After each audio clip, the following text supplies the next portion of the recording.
Welcome. In this session, we will talk about the India's new mineral exploration policy. Now, what are the rules that have been changed considering the Forest Advisory Committee and the new exemptions that have been brought for mineral exploration are really important. So, previously, it was limited to 80 short holes and felling of maximum 100 trees with 25 boreholes per 10 square kilometers without the forest clearance. However, these rules are now changed to around 80 boreholes per 10 square kilometers with 6 inch of diameter and the focus on critical minerals which include cobalt, lithium and nickel. Now the major reason for the shift is we are focusing on infrastructure which relies on critical and rare earth minerals, and the geopolitics of rare earth minerals have actually forced us to bring in major reforms, and this are basically for the growth of the infrastructure, defense and green technology. Now this would bring in better ease of doing business and attract private investments.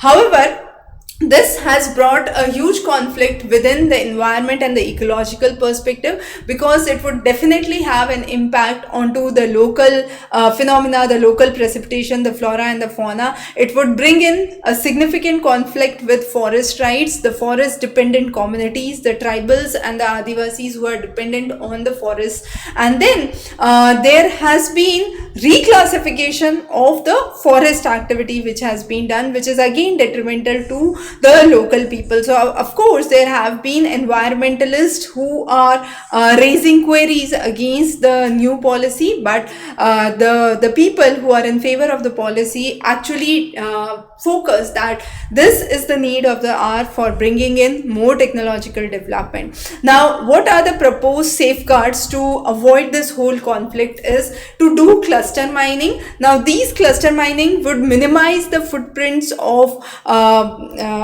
pollution, right? And then there would be strict protocols that would operate, which would prohibit any kind of drilling in wetlands, in the breeding areas or in critical ecosystems where endangered or threatened species are found.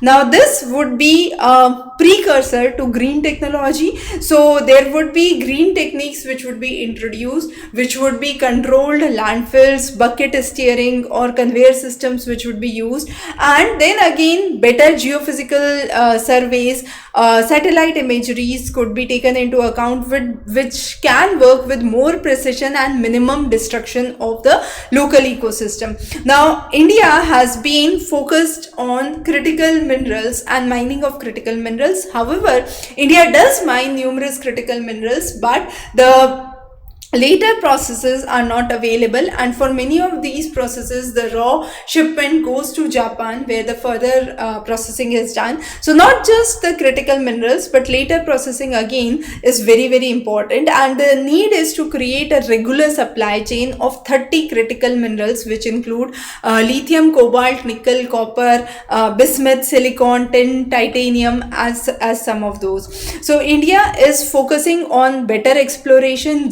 GSI-led surveys are done. Lithium discovery has recently been seen in Jammu Kashmir. Then there are international collaborations like Kapil and Mineral Security Partnership, which are aimed to have better supply chain and bringing in policy regulations through National Mineral Policy, NCMM are some of those examples. So those are some of the key things that we must take into account under the new mineral exploration policy, with the sole focus on rare earth and critical earth mineral and their mining and opening them to the private sectors and private investments.